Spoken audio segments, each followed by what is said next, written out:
Well, happy Tuesday, everybody. Yeah. And welcome to another episode of Breakfast with Mark and Jen. We had such a riveting topic last week, and Yeah.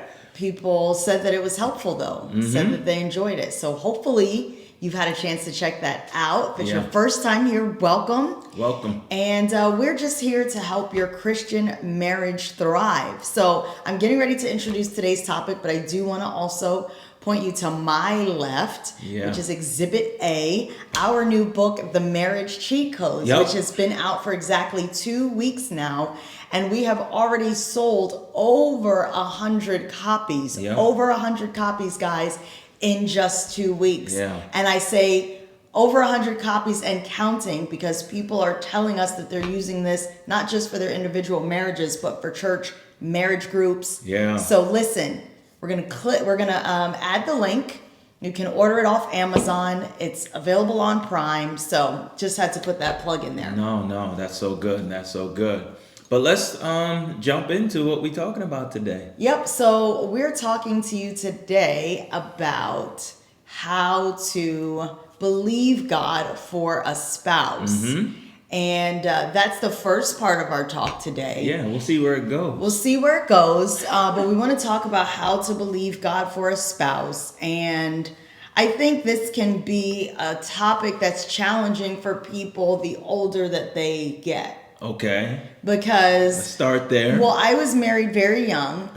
When Mark and I got married, I had just turned 22 a month prior. Right. So I did believe God for a spouse when I was a young girl. I always knew I wanted to get married, but I just didn't have the long waiting process. You have a lot of time on the shelf. I didn't have a lot of time on the shelf, right? I was just barely legal, and here I was getting married, and here we are almost 17 years later. But I say all of that to say that I think it becomes harder for women as they get older, just from the stories I've heard and the single women that I've spoken to who cross a certain threshold, especially for women brought up in church.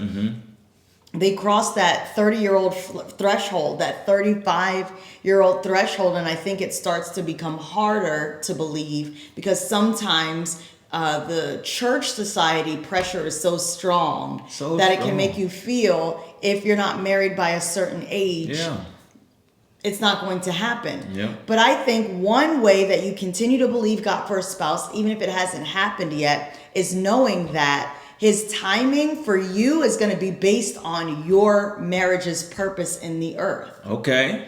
So perhaps your marriage is not purposed to show people how to be married from a young age, but perhaps out of your marriage, He's going to help you show people how you can still be open to love in a seasoned age, how you can still be open to God's promises no matter how many years pass, how you can be open to love and making a marriage work, even if you've been living by yourself for so long that you thought you were set in your ways, but God has showed you how to bring in another person. So I think believing God for a spouse means, or one of the things it can mean is, to sum all of that up, no matter how much time has passed, keeping in mind that when you are married is actually directly tied to the purpose for your marriage in the earth. Yeah, I think that's so good. And what was interesting as you began to expound about that, I felt a kind of, like the guys were getting left out. I felt like the guys were getting left out because you started to talk about women and how they should believe God for a spouse. And I began to think, Jen, that the reason why you're leaving guys out in the cold is because... guys. No. It's because does a man have to believe God for a spouse? Whoa. Does a man have to believe God for a spouse? I think so, because some of these men claim that they can't seem to find a wife. That's where I'm going. And I don't understand it, because there's more women than men in the earth. And even in the church world, there's more women than men. So for some of these church guys, And Christian guys are like, oh my God, I can't find who can find a virtuous woman? Her price is far above rubies. I'm like, excuse me, so many of my sisters that are actually saved, and not just saved, but saved and nice. Why are you then not picking them up and carrying them home as wives? I have a lot of friends who are single, a lot of guy friends who are single, and they gonna feel hit. But my question is, why are you still single? If you want to be married and you're a dude, you do not have to go through the same process of believing God for a spouse that a woman does. Well, because you can pick, as my dad would say, you can pick, choose, and refuse. It's true. There are so many ladies out here that are single, that are ready and waiting to get married, and you act like you can't find one. Can't find one. Can't find one. One. And the world is so open today. You're not just sequestered and quarantined to your own little bubble. Yeah. You can meet so many women online. You can fly to different countries. Wow. The world is open, and you can't find one woman to get married to. Mm-hmm. To me, that's not a sign that there's something wrong with God. Oh, yeah, exactly. That he's holding something up, right? And you're believing him for a wife, and you can't seem to find one. To me, that's like, do you really want a wife? Do you? Yeah, I do have that question for guys. I had to put that out there, Jen. I don't feel like in a lot of ways you have to ask women, do you really want a husband? Because women will just come out and say, I want to be married. Right. But men will say, I want to be married. But then I'm looking at you and I'm saying, then how? I mean... Listen, I could, if one of my boys came up to me today and was like, yo, Mark, I can't find a wife, a wholesome wife, a good-looking wife, I could reel off 10 right now. Wow, see? I could reel off 10 right now. Yeah.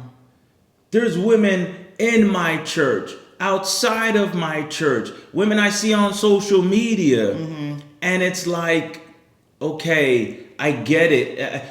We haven't been in the single scene like for over 17 years now. It's going on 17 years, and we didn't have long to be in the single scene because we got married really, really early. But I just don't understand the hesitancy and then couching it in, hey, I'm still believing God for a wife. Now, having said that,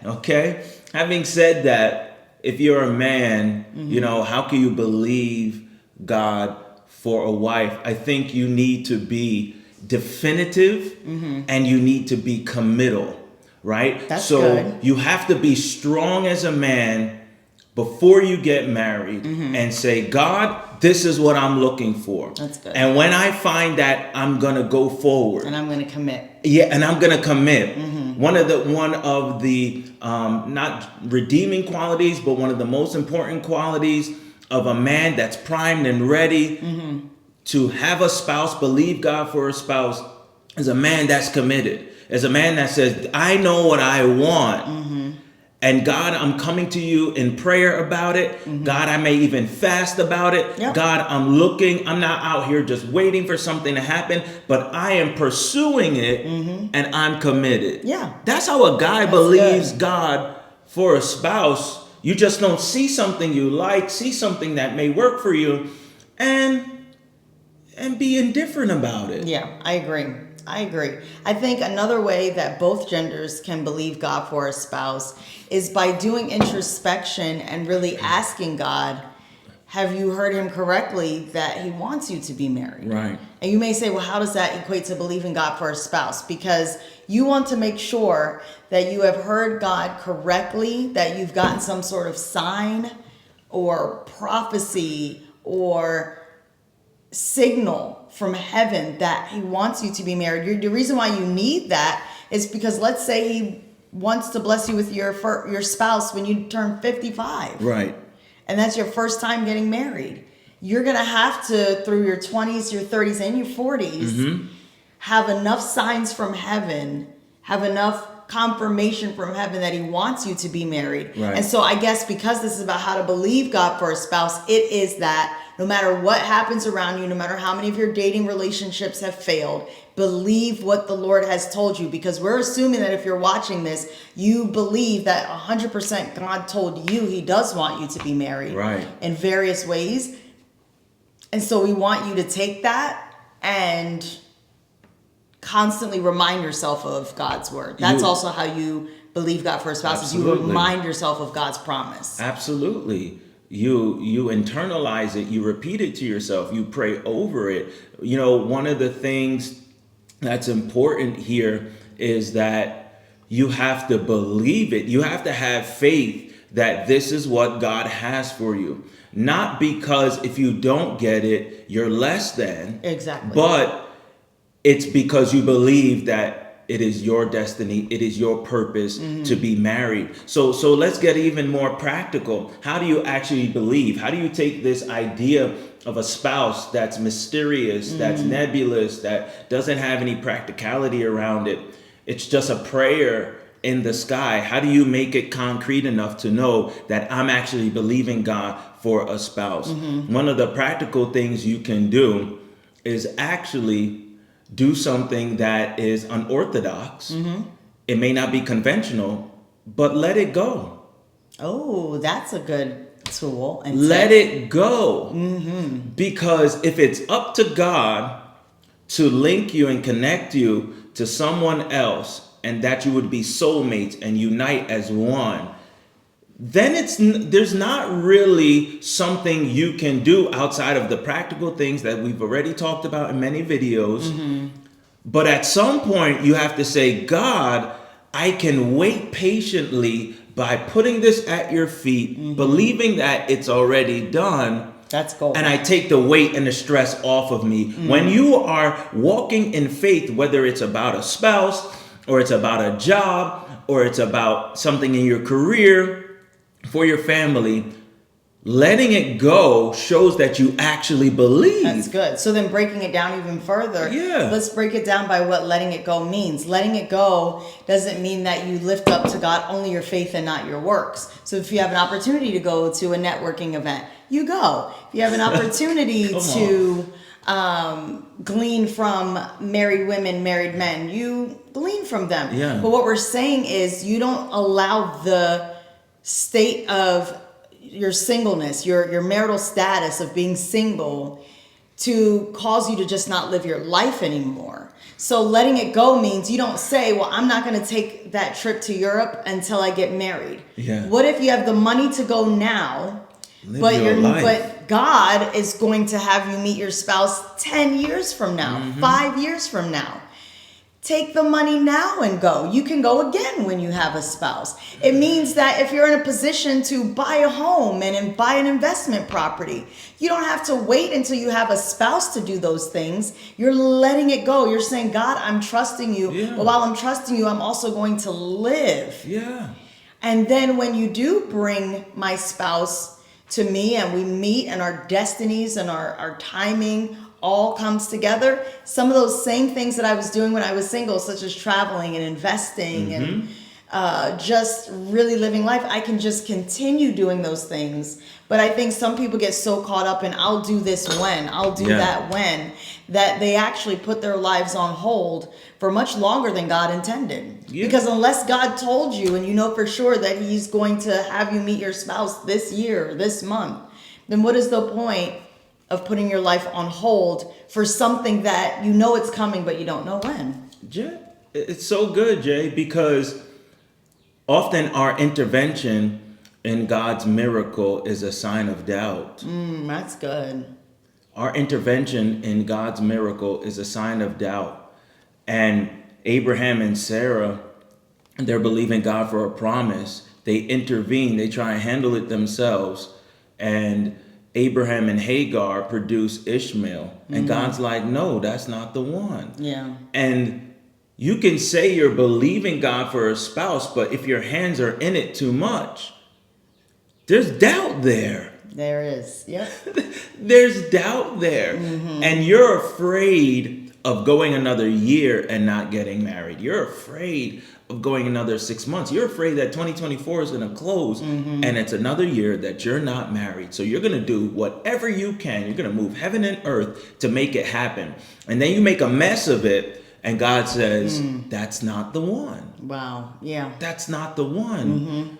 There is no timetable, and I know you know this, but there is no timetable to when people get married. Yeah, it's true. We have to believe that if it's for us, it happens according to God's time. One of the things that's important as we continue to talk about this is that timing is everything. Believing God for a spouse has a lot to do with timing. And you talked about it in the beginning a little bit about waiting, and sometimes you get married later in life. But if you get married too early, it doesn't do you any good. And too early for somebody, Mark, could be 40.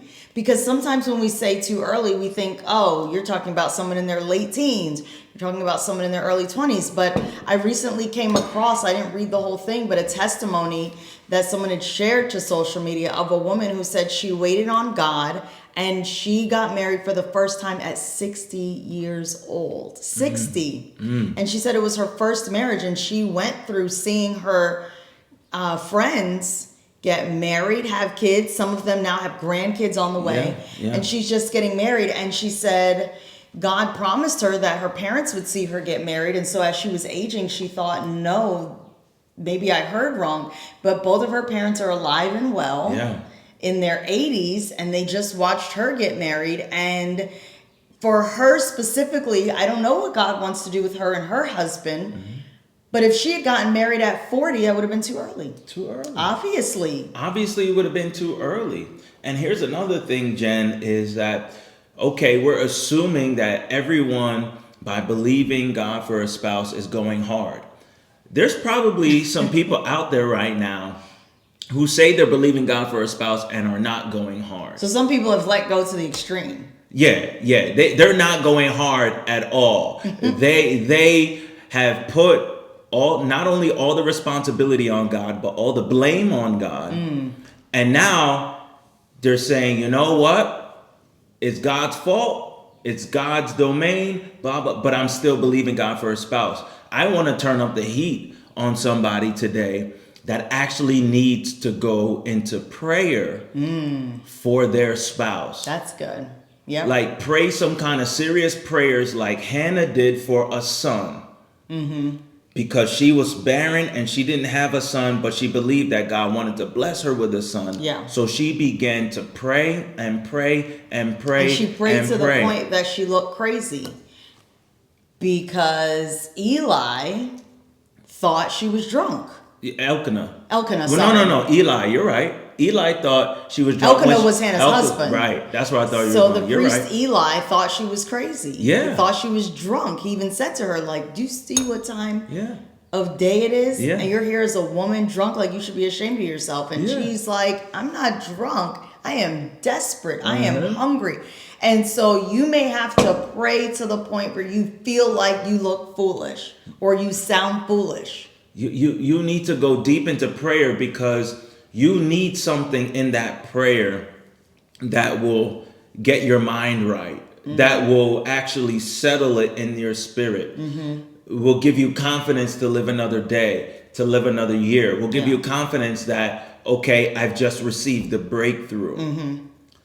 A lot of times we're attempting to cope with things within our own selves instead of coping with it or through it in our relationship with God. Like we're not connecting to God and allowing our connection to God to be our coping mechanism. So we need to pray more. We need to spiritually receive the strength to know that, hey, this is for me. And I'm questioning whether or not someone out there has really prayed for it. Yeah, I think, Mark, sometimes people fail to apply the spiritual tactics to believing God for a spouse because sometimes we misunderstand or overlook just how spiritually significant marriage is. So marriage is about reflecting God's relationship with the church on the earth, right? So we're reflecting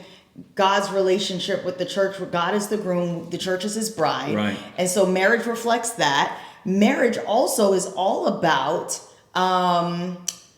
fulfilling a destiny in God and a destiny in the kingdom.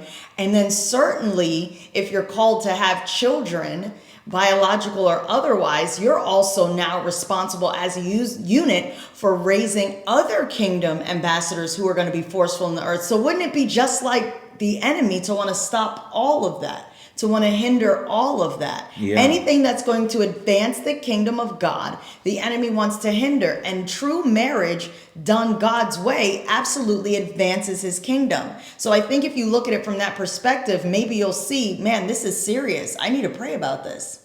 You do. Maybe you need to really take some time, dive into it deep, and really see what God is saying, you know? And, you know, here's an interesting question. How does God show you your spouse? How does that really happen? Right. Is it a big booming voice? Is it a sign? Is it a feeling? How does God reveal this spouse to someone when they get to the point that, hey, their spouse is in front of them and they should move forward? Like, what does that even look like? I don't know if you have any thoughts on it, but I know that it looks different for everyone. Yeah, I think one way God shows you your spouse is through confirmation of those around you. You gotta hit that one hard. Through confirmation of those around you. You kind of, that wasn't hard.